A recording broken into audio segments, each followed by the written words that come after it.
Hello my wonderful viewers, welcome to my platform. This is Linda's TV show. If it is your first time of coming across this channel and you like what you see after watching, please subscribe, put on your notification bell, set it to all notification. In that way you'll be able to get notified each time I upload a new video, even those without notification.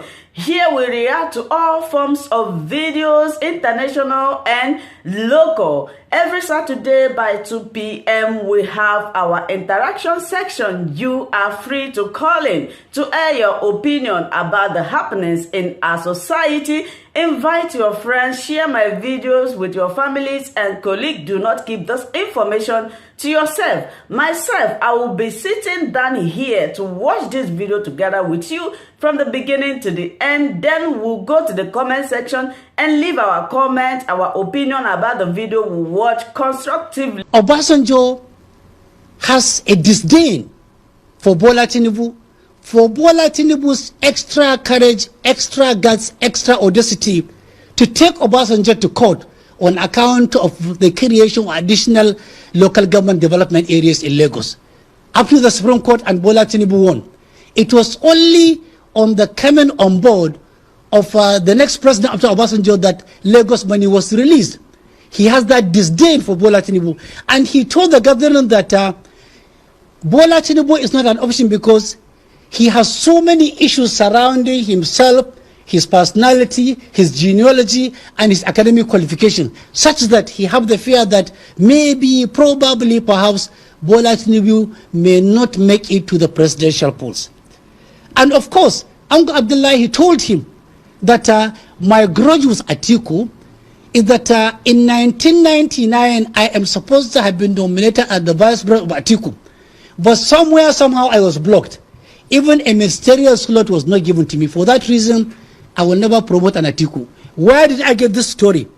The moment Obasanjo left Zaria, the following day he went to Abuja and reported back to his group what transpired. And I have said that in my clip, I have said enough. He reported to them that he has reached out to Uncle Abdullahi and he promised Uncle Abdullahi that if he supports his own project, the third force, he will ensure that Uncle Abdullahi plays a prominent role, an epicentral role, an important role in the OB project. Similarly, he gave the same offer, the same assurances to Hakim Baba Ahmed. What I don't know is whether Uncle Abdullahi and Hakim Baba Ahmed have given him in wholesale and retail their commitment.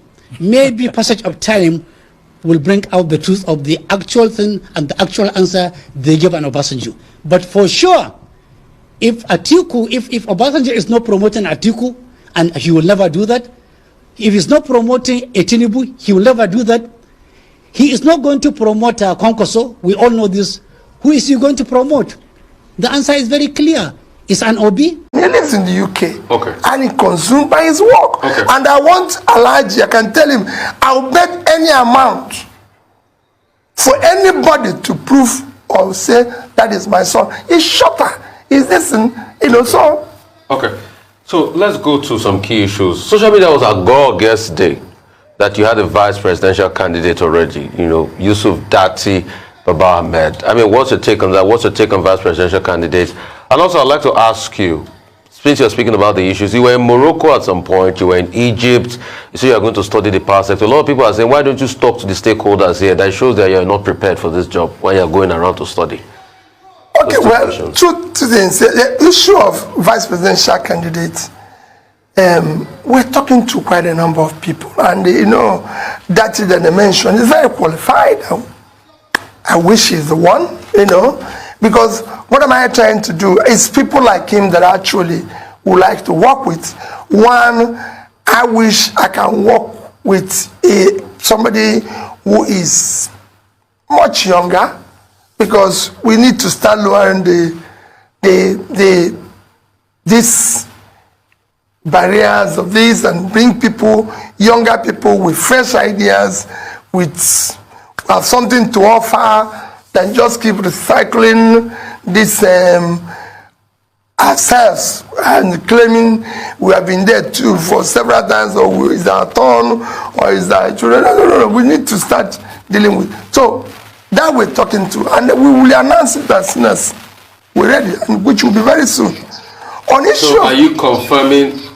You're confirming that you're speaking to Dati and other aspirants? There's quite a number of people who are speaking. Dati might be the person because he's... Look at what I said. I said I wish he's the one. He's qualified. Okay, you wish he's the one. Yes. So you have a soft spot for him. Yeah, of course, and a few others, I want somebody who is competent.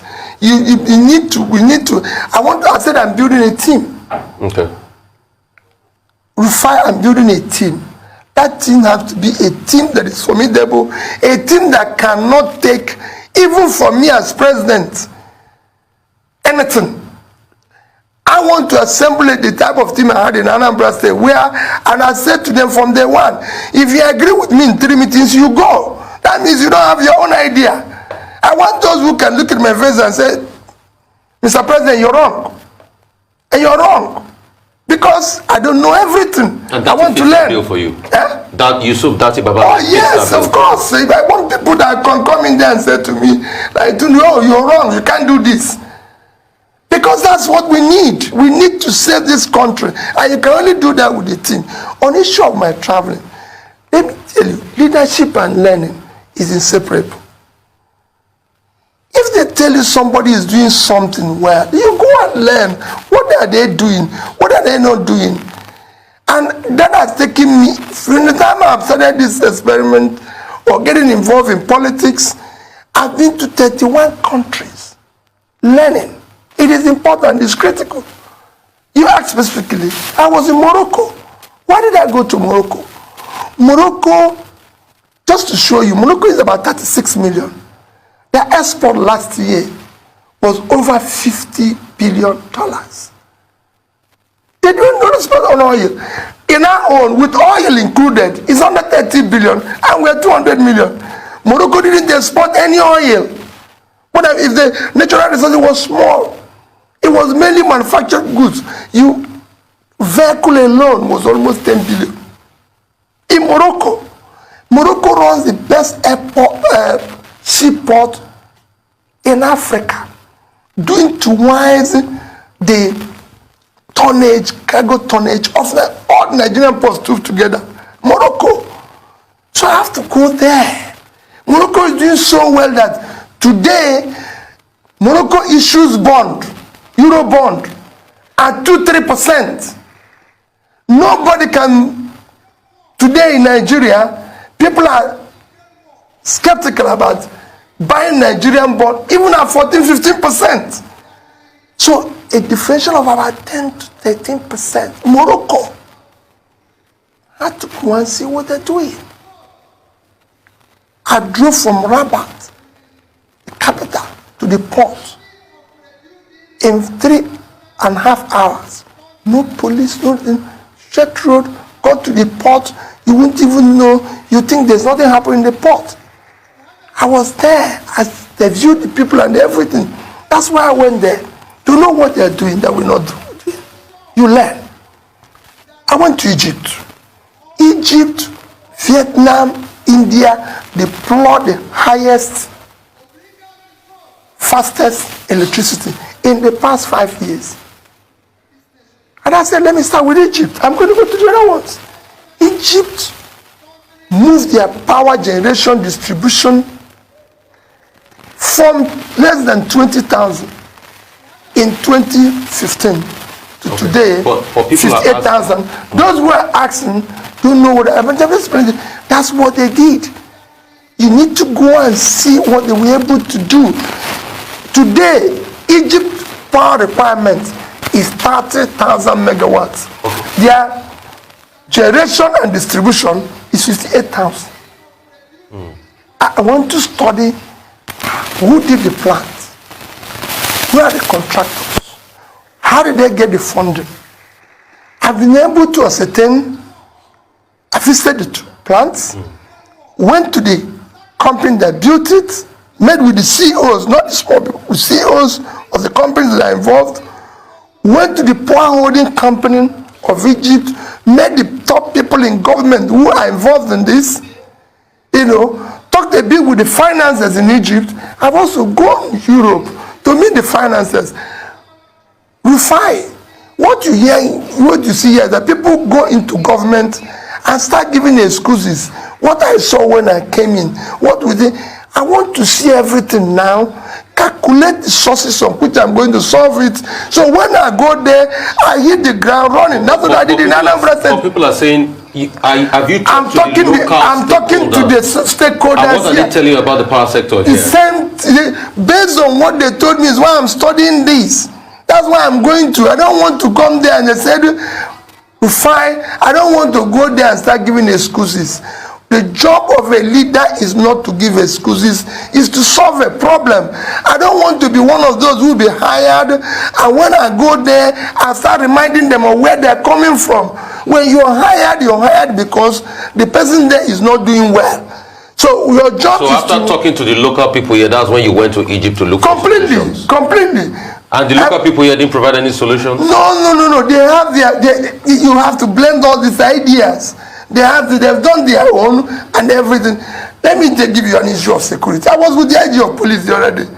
I went asking this, but I was asking him, because you must solve this thing. There's other people I'm going to talk to, Minister of Finance, Minister of Planning. You have to know all this before you get in there. Not when you go in there, say what you saw. You must see everything before you get there. So I want to take you back to how you talk to the local people here. Yeah. Tell us why. Because in Egypt, they have the same agreement, don't they, with Siemens, as we have here, Siemens presidential initiative in 3 phases, upgrade of our transmission grids, discos, new power stations. It simply has not worked here thus far. Why? Because we're not serious. Period. It needs political will. Let me tell you, in Egypt, to conceive a power plant from beginning to end, to say, we're going to, you are Rascom, you are Siemens, we're going to combine, you're going to build this power plant. All the things they need to do lasted 45 days. In Egypt, they put power, security of life and property, education, health, and power as a national security issue. Very simple, because they found out that one of the things that contributed to riots of 2011, 2012, when they did Arab Springs, was power. Small businesses did not have power, so they collapsed. And they contributed to that, and people were unemployed. And that was a problem. So they looked at the education, that children, people, education, all those issues were bundled, and they put it at national, and they're dealing with it decisively. So if you go to Egypt and see what they're doing in education, in health, in security, and everything, if you the issue of the power thing, if you go to the power holding company, on the wall of the CEO, chairman of power holding company, you see all the generations, all of it, all the distribution, utilization.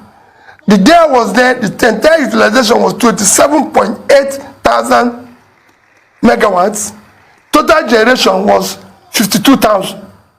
So they have almost double that amount. They're not utilizing. If you go to the same thing, the minister, the same thing is in the place, there is organization. So here, we don't have that. It's all stories. They've told me meetings upon meetings. That's why I said I must learn. Why is this not happening? Let me know whether we are caused or are we the cause. That's what I went to do, and that's what I'm studying everywhere. So that's what I did. You can't be told. You have to actually see it there, observe it, experience it, and completely. That's why I went to the port. Why would Morocco, with 36 million people, have a tonnage to have a better port than we have with 200 million people? Let's talk subsidies. In the last 10 years, subsidies has gulped over 40 billion. It's a sinking pipe. What would you do about subsidies? Would you remove subsidies? What's the definitive answer? Well, thank you.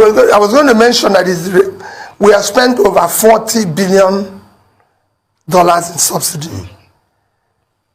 Rufai, our total education expenditure in the past 10 years, total education expenditure in the past, in fact, 12 years, is about 8 trillion. So about in 10 years, about 8 trillion. 8 trillion is about 20, let me use 400.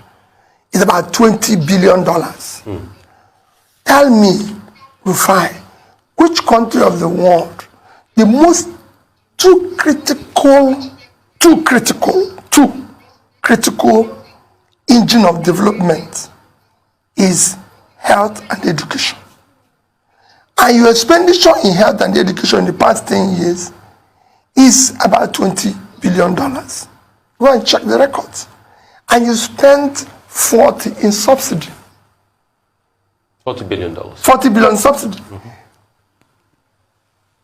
Rufai, to even add, this is 50% of it. If we have spent the next 20 billion in power, we would have been generating and distributing today 20,000 megawatts of we electricity. spent 16 billion or 16 trillion thereabout in the Obasanjo days. They keep using that 16 billion number in power. For me, yeah, I don't want to deal with the issue of the past. That's what they said Obasanjo spent. But I'm saying in the past 10 years, and I'm talking about 2010 or 2012 to 2022. Within this period, this is what we have spent in subsidy alone. yeah. That means subsidy alone would have solved a lot of our issues in education, in health, and in power. If we have 20,000 megawatts of electricity today, I can assure you that we'll be growing at more than 4% and would have added over $100 billion in our GDP. So what it is that this is just subsidy. Within the same period, as you know, we've borrowed $90 billion. So subsidy of 40, you borrowed about $90 billion, which you're servicing. If you put the debt servicing, you could see a total mismanagement of resources that would have changed the entire north. That vast land would have been a huge farmland. But sorry to cut you in. The argument has always been over the years. It is Labour that has been stopping the government from removing subsidy. Remember 2012 Occupy Nigeria protest, Labour, and now you are in the party set up by the Labour Party, and you are a free market capitalist in the party called Labour Party. So Labour has also played a role in stopping the removal of subsidy. All this while, that's another argument. No, let me tell you the argument. Let me tell you, it's people. It is not entirely so. Labour has never been against stopping of subsidy. Can you convince Labour? No, let me tell you, we will do it properly, because Rufai, if you audit what we are importing and consuming, there's no way it will be this amount. And you have to convince people. Let me tell you why people are against removal of subsidy. People are against removal of anything because whenever it's been done, they did not see the benefit. We did privatization. We didn't see the benefit. What we did is that we privatized profits, socialized losses. We did everything we've done. We did other things here that have been done everywhere. If you say you're going to remove this, what are we getting here? The problem you have in Nigeria is that they've removed this, nobody got anything here. So we are going to do it in such a way that it will be transparent. This is the amount of our importation. This is the amount we are going to spend. And if we reduce it or do this, this is what you are going to get. And you deliver that, people will believe you. I've been able to return schools in Anambra State or do things that when I was doing it, people say, no, you cannot do it. Have you go and watch what my former head of service wrote? Stinginess as a strategy of development. He showed how I cut the cost of everything and showed what I used it to do. You must not come and say, we're going to remove this. What are we going to get as a remove? Because of mistrust. Because because the whole thing has been embedded in transaction and stealing of, so people don't want to hear it. But you cannot spend that amount of subsidy when you health, education, and pulling people out of poverty, suffering. So you remove subsidy? Well, like I said, everything has to be, if this is going to happen, this is the result. Would you remove subsidy? We have to look at it critically. Would you remove subsidy? Remember what I said? Yes and no.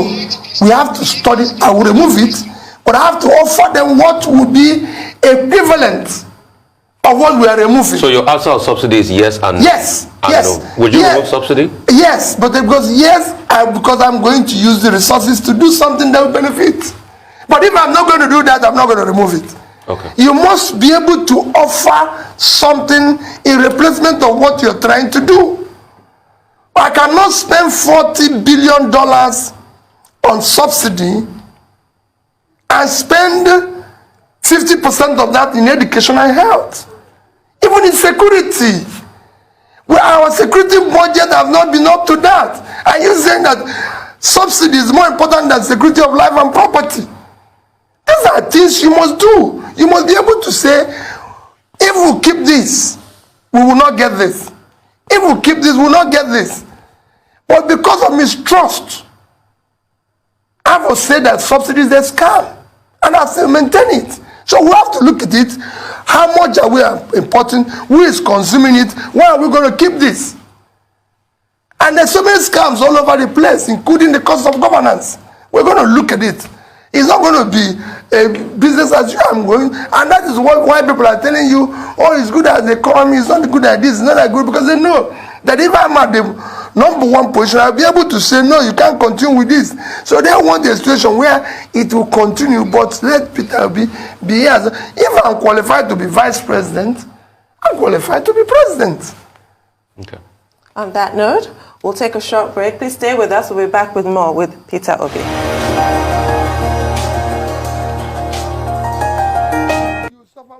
Welcome back to the morning show here on Arise News. Still with us is presidential candidate of the Labour Party, Mr. Peter Obi. Thank you for staying with us, Mr. Obi. So before the break, we were talking about your field trips, is how I'll call them, because that's an integral part of education. You don't just get education in the classroom, you go on field trips. So you went to Egypt, you went to Morocco, and you were talking about what you observed there. You mentioned the ports. How will what you studied over there impact us here, should you emerge as Nigeria's president? We have underutilized the blue economy quite clearly. How will you address issues of bottlenecks at the ports, bottlenecks on the roads, infrastructure around the ports, cargo turnaround, issues like that? Well, I've been a businessman. I remain a businessman, so I know the enormous cost on businesses and trades because of the bottlenecks at the ports. And I can tell you, this will be decisively addressed, not only just to remove the bottlenecks, but to make ports to become what it should be. Nigeria have what it takes for our ports to contribute at least 3-4 times what is contributing today to our revenue because of our size, and we can have ports for turnaround, for transshipment, important. The deepest part of the ocean is Port Harcourt area. And it's at the tip. That can use for transshipment. There's a lot you can do with the ports. After what is Singapore that we pride ourselves and talk about every day living on is the ports. That port today is doing business and generating and managing over $200 billion dollars in assets. That's what we need to do. We need to, open up the economy of the place, make it productive. Like I said, the vast land in the north should be farmlands, while Kanu and Kaduna should be a processing center where we're moving goods for export. These are what I've done it, and what I'm going to do. If you drive from Rabat to the seaport in Tangier in Morocco, all you see is farmland. If you're on the air, landing on anywhere, all you see is farmland. In Nigeria, you see vast land and people who are looking for food. These people can be moved from here to here by supporting them, by having critical policies that will help. If you generate power, you won't know what power can do to an economy is immeasurable. You have small businesses spring up all over, the small production that can help. When we talk about all these countries who are doing well now, go and see MSMEs are contributing 60-70% of both their economy and employment everywhere in the world, except here because they are collapsed. Nobody's supporting them. They don't have the power. Even the big corporations, they're having problems now with issue of power. So we're not doing anything. We're not exporting enough. Because of it today, we don't have foreign exchange even to service our debts. There's no reason why Nigeria should not be exporting at least 300 billion worth of exports, not under 30 billion. I said it before, Vietnam, with a quarter of our land, 330,000 square kilometers of land, half of our population, 100 million people, their total export last year was $312 billion. And they all manufactured goods. Electronics is something billion. Clothing, which we are doing in our band everywhere, 32 billion. Footwear, 23 billion. And we're earning 16 billion from oil. Footwear that you can do everywhere. You know, in China, in Kanu. Kanu used to be a manufacturing center. All the manufacturers in Kanu are complaining. I visited the biggest rice farm processing plant in Kanu last year, Unza, because I had to support it. And that's what I'm talking about when people are talking about east or west or this. I visited Unza. We are supporting him financially, and he's doing the right thing. That's what we should be talking about. Not talking about who is from a lower ladder or upper ladder. If the man from lower ladder will do the job, let's bring him to do the job so we can solve these problems. Okay. And that's what we need.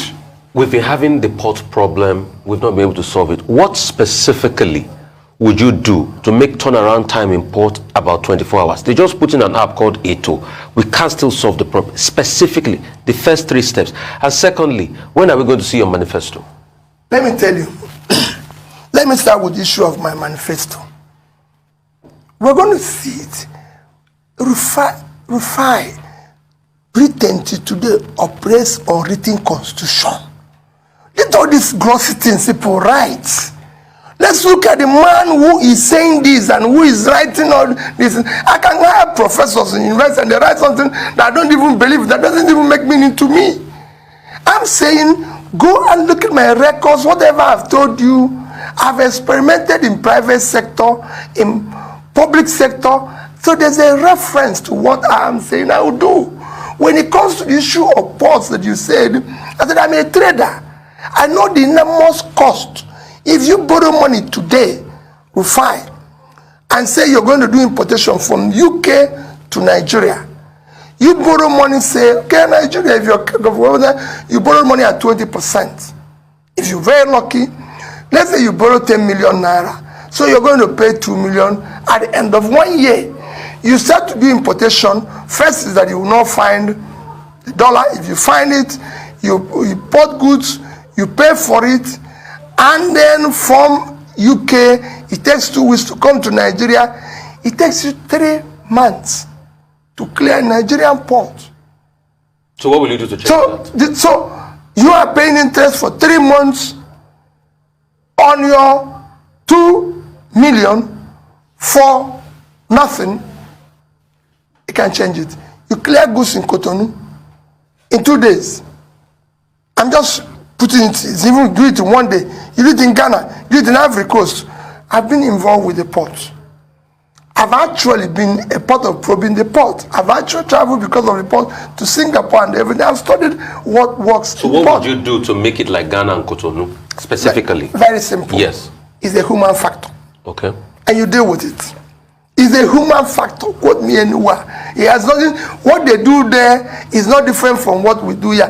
All we need to do is a human. I tell people what we did in education in Anambra State, and why do I want to use that as an example? We moved from 26 to 21. We didn't change the teachers. It was the same teachers. We didn't. No, we didn't hire new people. We didn't do anything. It was the same people. But when they saw the body language of this leader, what he wants, and people were being asked to go, if you don't deliver it, they delivered it. Everything you're seeing in Nigeria has not worked, whether it's scanning, whether it's human factor. You deal with it decisively. But people say it might be easy in Anambra, but it might not be easy as Nigeria as a whole. I said it's a bigger country. It will be the same thing. Exactly the same thing.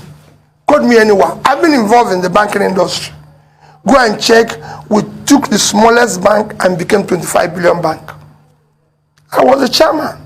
Go and check the record. I've been a successful businessman. In Anambra State, let me tell you, Anambra is very difficult. It's the most difficult state to govern in this country, if you don't know. So it is. We will beg people. We will plead with people. We will dialogue with people. We're not going to shoot them. We're not going to do this. Go and ask. You could see me every day begging, appealing, and we'll do it. But we'll be decisive because it must work. We want this to become an engine of production. What has changed countries is production. Go and check, even in Europe, the Spanish people were enjoying and selling their goods when Netherlands was busy investing in production. Today, Spain is a problem. Netherlands is doing well. A country with 33,000 square kilometers of land. Thank you so much, my wonderful viewers, for watching this video together with me from the beginning to the end. Like I said before, if you like what you see here, if you like what I do in this platform, as you have finished watching this video, please hit that red button that says subscribe and put on your notification bell to all notification. In that way, you'll be able to know when I upload a new video. Share my videos, leave your comments in the comment section constructively. Until I meet your way again in my next video, I still remain your Linda's TV show. Bye-bye.